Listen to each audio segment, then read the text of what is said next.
Assalamualaikum warahmatullahi wabarakatuh.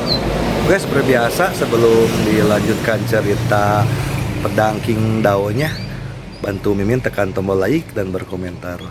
Juga terima kasih sudah dan sebelumnya. Gas. Bab 1455, kau tak tahu apapun tentang kekuatanku. Kekuatan Dewa Tua itu tidak diragukan lagi, sangat mengerikan. Saat dia menyerbu ke depan, Ye Guan tiba-tiba merasakan tekanan yang mengerikan. Di bawah tatapan Ye Guan, Dewa Tua itu menabrak bagian terdalam nebula Wanji seperti meteor. Ledakan, kedalaman nebula Wanji mulai bergolak, dan banyak guntur bencana hancur akibat hantaman itu. Melihat pemandangan ini, ekspresi Ye Guan tergerak. Masih ada kesenjangan kekuatan antara dia dan Dewa Tua ini. Tak lama kemudian, para dewa lama diusir kembali ke tempat asalnya. Setelah mendarat, Dewa Tua itu terbungkus dalam petir, bersinar keperakan dan menyilaukan. Dia tidak menyingkirkan petir di sekelilingnya, tetapi membiarkannya menempel padanya, lalu tubuhnya mulai melahap dan menyerapnya sedikit demi sedikit. Setelah beberapa saat, dia menyerap semua guntur dalam tubuhnya. Dewa Tua itu tersenyum dan berkata, petir ini sangat bermanfaat. Ye Guan berkata, Saudara Jiushen, jika kita berdua pergi ke alam semesta utama, apakah kita akan menjadi semut? Tentu saja tidak. Dewa Tua itu menatap Ye Guan dan berkata sambil tersenyum, apa yang sedang kamu pikirkan? Peradaban alam semesta utama jauh lebih tinggi dari kita, tetapi belum sampai pada titik di mana kita berdua menjadi semut di masa lalu. Jangan meremehkan dirimu sendiri, adik kecil. Mereka hanya lahir di lingkungan yang lebih baik dari kita. Jika kita berdua lahir di sana, kita akan mampu menyapu semuanya. Aku punya kepercayaan diri, haha. Ye Guan tersenyum dan berkata, sekalipun kamu tidak dilahirkan di sana, kamu tetap bisa menyapu. Dewa Tua itu melirik ke arah Ye Guan, lalu tertawa dan berkata, wah, sekarang penampilanmu agak mirip pendekar pedang, haha. Ye Guan juga tertawa, candaan. Pada saat ini, sebuah suara tiba-tiba datang perlahan dari nebula Wanji. Ye Guan sedikit mengernyit. Dia mendongak dan melihat wajah ilusi perlahan melayang dari nebula Wanji. Ia benar-benar mengabaikan nebula Wanji dan melayang tepat di atas kepala mereka. Itu wajah seorang laki-laki, dan ekspresinya sangat tidak bersahabat. Ye Guan menatap orang lainnya. Dia tidak mengenalnya, tetapi dia tahu secara garis besar mengapa dia datang. Wajah ilusi itu menatap Ye Guan bagaikan dewa yang menatap semut. Kaulah Ye Guan itu. Ye Guan tersenyum dan berkata, ya, wajah ilusi itu menatapnya. Aku sungguh menantikan kedatanganmu ke alam semesta utama. Sungguh. Ye Guan tertawa, apakah kamu yang bertunangan dengan Nona Sui Gujin? Wajah hantu itu menatapnya tanpa mengucapkan sepatah kata pun. Ye Guan berkata dengan serius, sebenarnya, masalah ini bukan salahku. Aku juga korban. Diam, wajah ilusi itu tiba-tiba meraung. Menatap Ye Guan dengan saksama, niat membunuh di matanya nyata. Dasar bajingan hina, kau pantas mati, pantas mati. Di akhir pidatonya, suaranya menjadi sangat ganas dan memperlihatkan kekuatan aneh. Akan tetapi, ketika kekuatan ini mencapai sini, ia telah menjadi sangat lemah, tetapi masih menyebabkan nebula Wanji mendidih. Ye Guan berkata dengan tenang, Nona Sui dan aku benar-benar saling mencintai. Ketika dia pergi, dia takut akan kesepian. Jadi dia memintaku untuk memberinya seorang anak. Jika kau ingin menyalahkan seseorang, salahkan aku, jangan salahkan Nona Sui. Semua kesalahan adalah kesalahanku. Xiaota, wajah ilusi itu tiba-tiba berubah menjadi ganas. Tetapi segera, ekspresinya berangsur-angsur kembali tenang. Dia menatap Ye Guan dan berkata, Aku harap kamu bisa datang ke alam semesta utama lebih awal. Sungguh. Saat dia berbicara, dia menjadi semakin tidak nyata.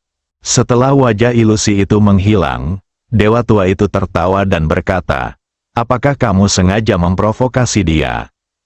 Ye Guandao, "Tidak. Aku mengatakan yang sebenarnya padanya." Dewa tua itu agak bingung, tetapi dia langsung mengerti. Ketika Ye Guan berkata demikian, sebenarnya dia sedang mengingatkan pria misterius itu bahwa ini bukanlah hal yang normal. Bagaimana mungkin sosok yang tak tertandingi seperti Sui Gujin bisa jatuh cinta pada seorang pria dengan begitu mudahnya? Lagi pula, Anda bersedia melahirkan anak untuk seorang pria. Apakah ini normal? Itu jelas tidak normal. Dewa tua itu berkata, dia seharusnya mengerti apa yang kau maksud, tapi dia masih ingin membunuhmu. Ye Guan mengangguk, ya, karena ini bukan hanya tentang wajah dan martabat seorang pria, tetapi juga tentang wajah dan martabat sebuah kekuatan. Gadis Sui itu sedang merencanakan konspirasi terbuka. Pria itu tahu bahwa masalah ini tidak sederhana, tetapi dia tidak punya pilihan lain. Hanya dengan membunuhku, dia dan kekuatan di belakangnya bisa terhindar dari ejekan. Dewa tua itu menoleh ke arah Ye Guan. Apakah tidak ada solusi lain? Ye Guan menggelengkan kepalanya. Sejak zaman dahulu, konspirasi tidak pernah menemukan jalan keluarnya. Dewa tua itu tertawa. Ye Guan bingung. Apa yang kamu tertawakan, saudaraku? Dewa tua itu tersenyum dan berkata, apakah kamu takut pada mereka? Ye Guan berkata, bagaimana menurutmu, saudara? Dewa tua itu menatap Ye Guan dan berkata, kakak, kamu benar-benar luar biasa. Sungguh. Ye Guan berkedip dan tidak mengatakan apapun. Dewa tua itu tertawa dan berkata, gadis yang kau sebutkan itu sedang merencanakan sesuatu. Begitu pula dirimu. Kau tampaknya membuat pria itu marah, tetapi sebenarnya kau menceritakan seluruh kisahnya kepadanya. Pria itu tidak punya pilihan lain selain membunuhmu. Tetapi apakah dia dan pasukan di belakangnya akan merasa dirugikan? Tentu saja mereka akan merasa dirugikan. Mereka membunuhmu karena harga diri dan martabat, tetapi yang benar-benar membuat mereka marah sebenarnya adalah gadis yang kau sebutkan. Jika pria dan pasukan di belakangnya itu pintar, mereka pasti akan kembali dan menyebarkan berita bahwa gadis itu dan kau benar-benar saling mencintai. Pada titik ini, dia tersenyum dan berkata, dalam hal ini, semua orang di alam semesta utama di atas pasti akan mengarahkan ujung tombak mereka pada gadis yang kamu sebutkan. Singkatnya, tujuanmu adalah membuat gadis itu dan kekuatan di belakang pria tadi saling bermusuhan, kan? Ye Guan mengangguk. Ya, dewa tua itu tiba-tiba menjadi tertarik. Bagaimana menurutmu gadis itu akan menghadapinya? Ye Guan berkata dengan tenang. Sangat mudah, dia hanya perlu mengatakan bahwa dia bereinkarnasi dan mengalami amnesia. Lalu aku akan memanfaatkannya. Saat itu, seluruh jagat raya utama akan menudingku, dan akan lebih sah bagi pria itu dan kekuatan di belakangnya untuk membunuhku. Dewa tua itu tersenyum dan berkata, kau sedang menguji apakah gadis itu mempunyai perasaan padamu, kan? Ye Guan tersenyum dan berkata, tentu saja, masalahnya tidak sesederhana itu, ada banyak niat yang terlibat. Senior, mengapa Anda tertarik dengan hal-hal sepele seperti ini? Dewa tua itu tertawa dan berkata, bukankah ini terlalu membosankan di sini? Ye Guan tersenyum dan berkata, ya, aku akan bosan jika aku sendirian begitu lama. Sambil berbicara, dia menatap ke arah nebula Myriad di atas kepalanya, lalu berpikir dalam hati, Master Tower, bisakah kau menyimpan nebula Myriad ini di dalam menara kecil? Xiaota berkata, seharusnya tidak ada masalah. Persetan, Ye Guan terkejut. Kamu serius? Xiaota bertanya, siapa yang kamu pandang rendah? Ye Guan, Xiaota berkata dengan tenang, kamu tidak tahu apa-apa tentang kekuatanku. Wajah Ye Guan penuh dengan garis-garis hitam. Pria menara itu mulai berpura-pura. Tentu saja dia lebih bersemangat. Dia hanya bertanya dengan santai dan tidak memiliki ilusi apapun. Tetapi dia tidak menyangka bahwa Tuan Ta benar-benar dapat melakukannya. Tampaknya ayah berusaha keras dalam transformasi tower kali ini. Ye Guan menoleh untuk melihat dewa tua di sampingnya, dan setelah ragu sejenak, dia berkata, "Senior, jika kita terus berkultivasi di tempat ini, aku tidak tahu berapa lama lagi. Bagaimana kalau kita pindah ke tempat lain?" Dewa tua itu sedikit bingung, pindah ke tempat lain. Ye Guan mengangguk, ya, dewa tua itu bertanya dengan rasa ingin tahu, di mana. Ye Guan tersenyum dan tidak mengatakan apa-apa. Dia hanya merentangkan telapak tangannya dan Guru Ta muncul di tangannya. Guru Ta, biarkan aku melihat penampilanmu. Menara kecil itu tiba-tiba berubah menjadi cahaya keemasan dan melesat ke langit. Dalam sekejap mata, ia tiba di bagian terdalam Nebula Wanji. Pada saat ini, Nebula Wanji tampak merasa terancam, dan tiba-tiba meledak dengan cahaya bencana mengerikan yang menyerbu ke arah menara kecil itu. Hampir pada saat yang bersamaan, menara kecil itu tiba-tiba memancarkan cahaya keemasan yang tak terhitung jumlahnya. Cahaya keemasan itu benar-benar mengabaikan kesengsaraan Guntur dan langsung menyelimuti seluruh Nebula Wanji. Seluruh Nebula Wanji bergetar hebat. Xiaota tiba-tiba berkata dengan kaget, orang ini cukup ganas. Biarkan Xiao Hun membantuku. Mendengar ini, Ye Guan buru-buru merentangkan telapak tangannya, dan pedang King Xuan pun terbang keluar dan langsung masuk ke menara kecil itu. Setelah hening sejenak, di bawah tatapan heran para dewa tua, nebula bencana abadi benar-benar diterima secara paksa ke dalam menara kecil itu. Dewa tua itu berbalik dan menatap Ye Guan. Wajahnya penuh keterkejutan. Ye Guan tersenyum dan berkata, ayo pergi ke menara untuk berlatih.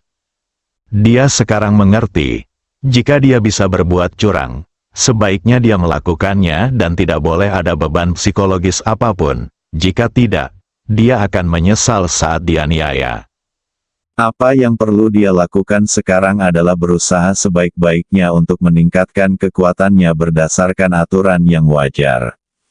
Ye Guan membawa dewa tua ke menara kecil. Begitu memasuki menara kecil itu, dewa tua itu membeku di tempatnya ini. Ye Guan tersenyum dan berkata, saya mendapatkan menara ini secara tidak sengaja. Kita akan berlatih lebih cepat di sana. Dewa tua itu berseru, menara ini sungguh menakjubkan. Jika kita bisa berlatih di sini, astaga, kita akan menjadi tak terkalahkan. Ye Guan tertawa, senior, mari kita berlatih di sini dulu, lalu pergi ke alam semesta utama setelah kekuatan kita meningkat. Dewa tua itu ragu sejenak, saya agak malu menerima hadiah ini tanpa ada manfaatnya. Tepat saat Ye Guan hendak berbicara, dewa tua itu berkata, bagaimana dengan ini, aku berutang 3 kebaikan padamu. Mulai sekarang, selama kamu membutuhkanku, aku pasti tidak akan menolak. Jika kamu tidak setuju, maka aku tidak punya pilihan selain pergi. Ye Guan tahu dia tidak bercanda, jadi dia tersenyum dan berkata oke. Dewa tua itu tersenyum dan berkata, saudara Ye, terima kasih banyak. Ye Guan tertawa, sama-sama. Selanjutnya mereka berdua berlatih di menara kecil. Alam semesta utama. Di dalam aula utama, Sui Gujin sedang duduk di tengah aula. Di atas meja di depannya terdapat ribuan kenangan emas, yang sedang dia tinjau. Pada saat ini, sebuah bayangan tiba-tiba muncul di depannya. Itu adalah roh. Ling berkata dengan hormat, Tuan Sui, ada berita dari garis keturunan Dao Chang bahwa Anda dan Tuan Ye benar-benar saling mencintai. Sui Gujin bahkan tidak mengangkat kepalanya. Setelah terdiam beberapa saat, Dia berkata, "Kirimkan berita itu. Katakan bahwa aku bereinkarnasi, ingatanku hilang, dan Ye Guan memanfaatkanku." Ling menurunkan alisnya dan tidak mengatakan apapun. Ini adalah bentuk kurangnya belas kasihan. Tepat saat Ling hendak pergi, Sui Gujin tiba-tiba berkata, "Sebarkan berita bahwa Ye Guan ingin menyatukan seluruh alam semesta dan membangun ketertiban, terutama caranya mengatur, dan umumkan secara terperinci." Ling tercengang. Asalkan perintah Tuan Ye diumumkan, dapat dikatakan bahwa sebelum Tuan Ye tiba, semua musuh di alam semesta telah dilenyapkan. Ini tidak hanya tidak manusiawi, tetapi juga tidak memberikan jalan keluar. Bab 1456. Anak-anak adalah kuncinya. Meskipun alam semesta utama sangat besar, hanya ada 3 kekuatan super utama di sini, yaitu garis keturunan Dao Chang, Istana Raja Suci, dan Kerajaan Brahma yang terletak di area pusat alam semesta utama.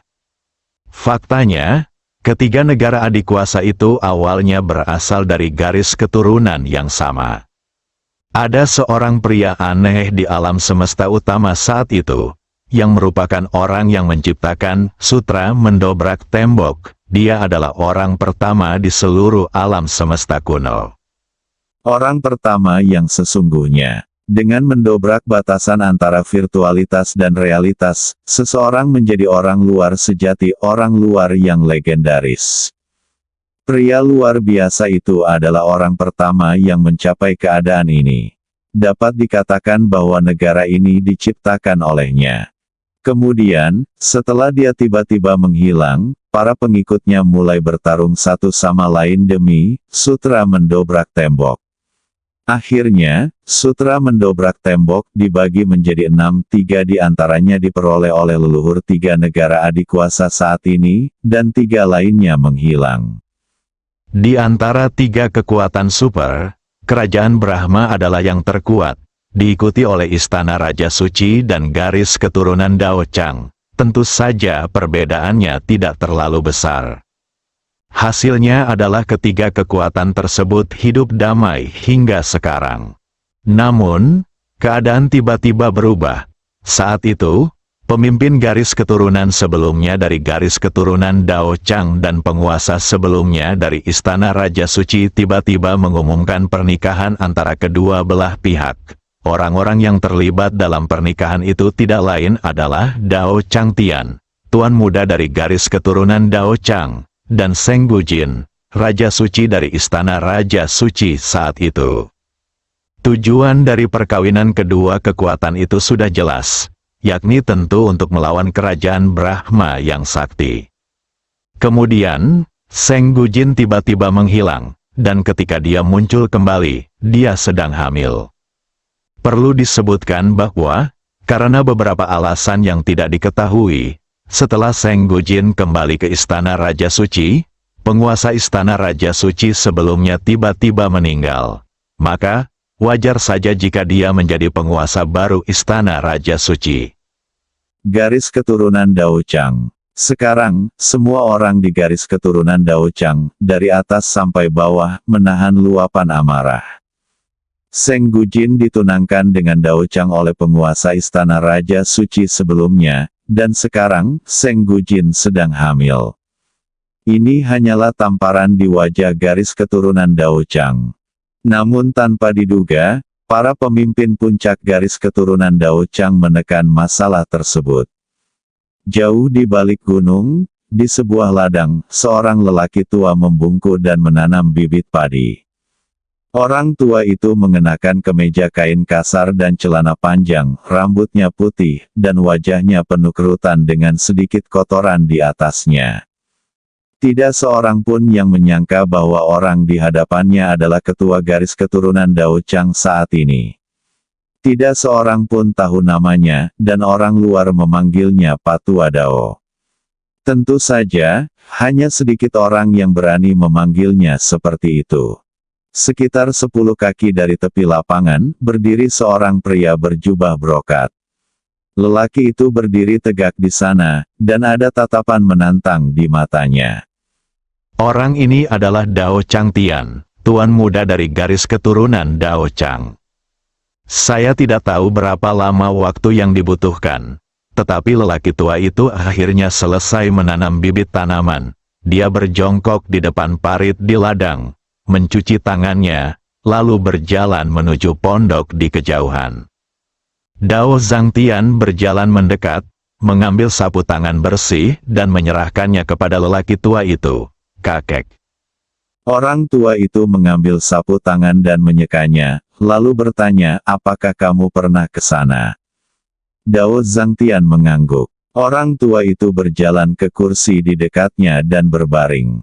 Dia mengambil buah dari meja di sampingnya, menyekanya dengan lengan bajunya, menggigitnya, lalu bertanya, bagaimana kabar orang itu? Dao Zhangtian memiliki ekspresi kosong di wajahnya. Saya memiliki 3 garis keturunan khusus. Saya tidak seperti orang biasa. Orang tua itu melirik lelaki itu dan mengangguk. Apakah kamu masih ingin dia mati? Dao Zhangtian, dia harus mati. Orang tua itu tidak mengatakan apapun. Dao Zhangtian berkata, saya mengerti apa yang dimaksud kakek. Sangat tidak mungkin bagi Seng Gujin untuk menikah dengan seorang pria dengan tergesa-gesa. Masalah ini aneh, tetapi dia harus mati. Orang tua itu berkata dengan tenang, tentu saja dia harus mati, tetapi sebelum Anda menginginkannya mati, Anda harus terlebih dahulu memahami mengapa wanita itu melakukan ini. Dao Zhangtian terdiam. Orang tua itu perlahan menutup matanya dan meneruskan mengunyah buah itu, kursinya bergoyang pelan. Dao Zhangtian berkata, ini adalah jebakan. Orang tua itu tidak mengatakan apapun. Dao Zhangtian berkata dengan suara yang dalam, saya telah menghitungnya, tetapi semuanya normal. Orang tua itu berkata dengan tenang, semuanya normal, yang mana abnormal? Dao Zhangtian mengerutkan kening. Orang tua itu berkata, wanita itu menentang pernikahan ini sejak awal.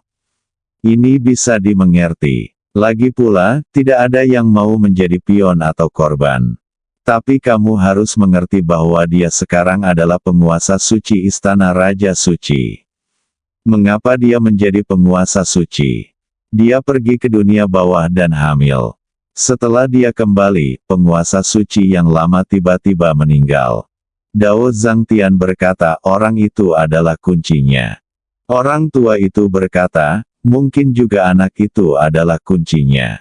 Dao Zhangtian mengerutkan kening. Orang tua itu berkata, sebelum kau membunuh orang itu, kau harus terlebih dahulu memahami mengapa wanita itu melakukan ini dan mengapa dialah yang tertawa terakhir pada akhirnya.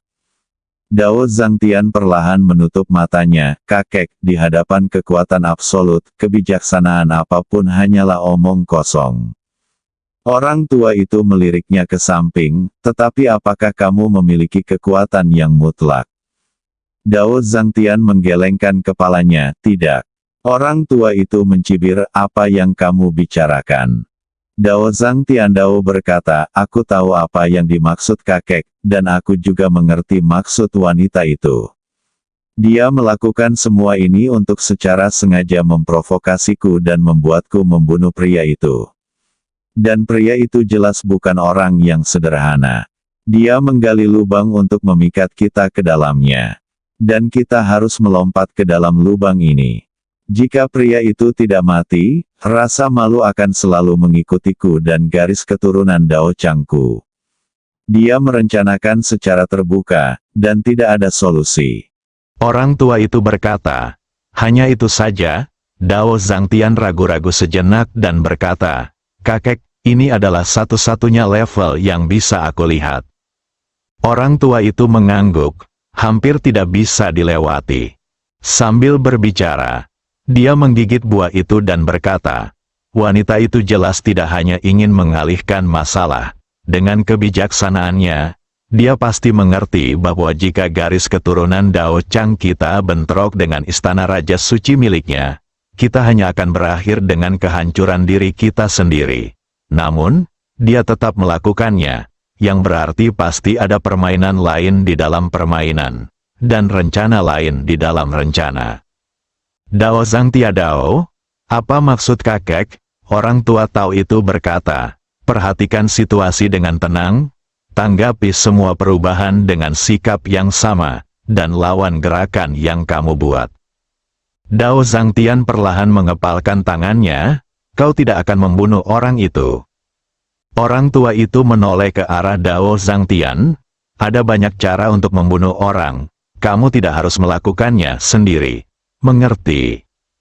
Dao Zhangtian berkata, tetapi cucuku ingin membunuhnya dengan tangannya sendiri dan kemudian melemparkan kepalanya ke gerbang istana Raja Suci.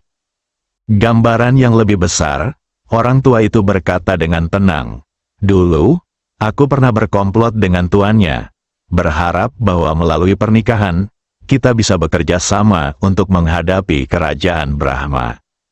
Namun, sekarang, tuannya sudah meninggal, yang berarti dia telah menghancurkan jebakan yang kita pasang. Orang yang bisa menghancurkan jebakan di antara kita berdua bukanlah orang biasa. Jika kamu masih memperlakukannya sebagai wanita biasa, maka pada akhirnya, kamu akan mati tanpa meninggalkan tulang. Selain itu, jika kita berkomplot melawannya, dia tentu saja bisa berkomplot melawan kita. Itu wajar. Dao Zhangtian terdiam. Orang tua itu tiba-tiba bertanya, bisakah kau membunuhku dan menjadi pemimpin baru di Vena itu? Dao Zhangtian tercengang. Orang tua itu menatapnya dengan tenang dan bertanya, apakah kamu tahu seberapa jauh jarak antara kamu dan dia? Dao Zhangtian tampak sedikit jelek.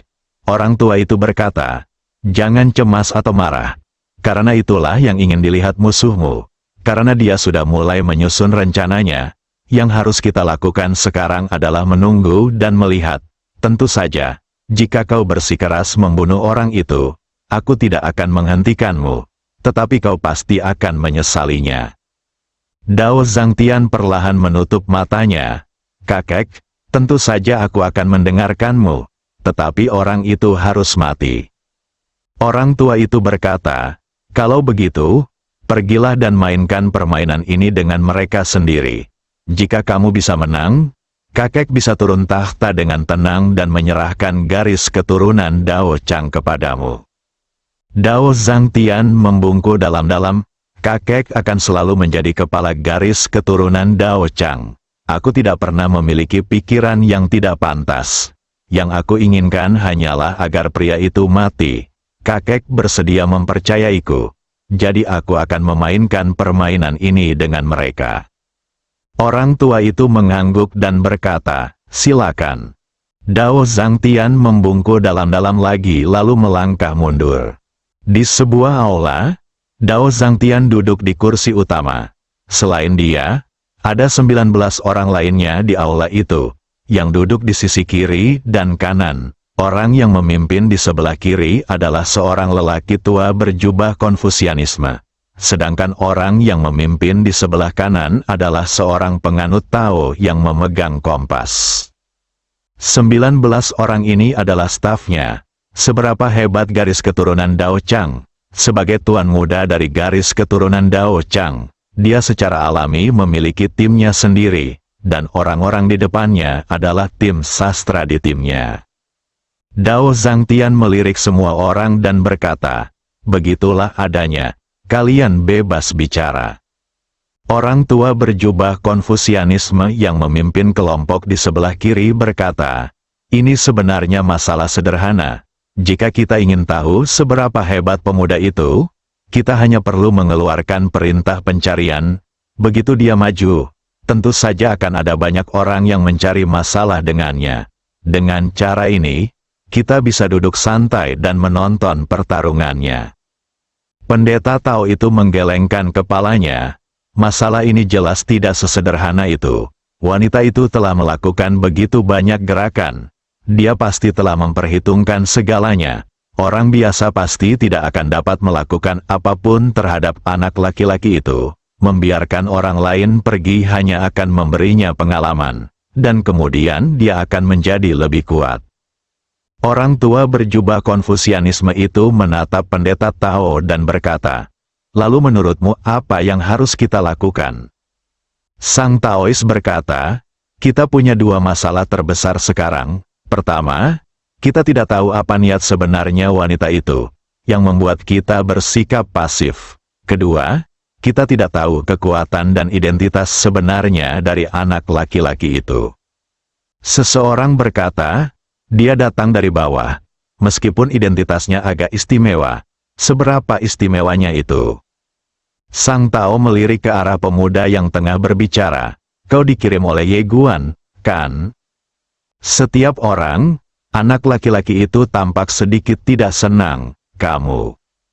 Sang Tao menggelengkan kepalanya. Sepanjang sejarah, berapa banyak orang yang tewas karena meremehkan musuh? Yang perlu kita lakukan sekarang adalah memperkirakan kekuatan Ye Guan dan kekuatan pasukan di belakangnya. Lelaki tua berjubah Konfusian itu mengangguk. Pendeta Tao itu benar. Kita tidak boleh meremehkan musuh. Begitu kita meremehkan musuh, kita kemungkinan besar akan menderita kerugian besar. Menurut pendapatmu, lawan seperti apa yang seharusnya kita anggap sebagai Ye Guan dan pasukan di belakangnya? Setelah terdiam sejenak, Sang Taois mengatakan sesuatu yang mengejutkan. "Anggap saja ia berada pada level yang sama dengan kita." Semua orang terkejut. Pada saat ini, suara lain tiba-tiba terdengar dari aula. "Menurutku itu tidak cukup. Kita harus menganggapnya sebagai level yang tidak dapat dilawan oleh garis keturunan Dao Chang kita." Semua orang terkejut dan menoleh ke arah orang yang berbicara. Bersambung.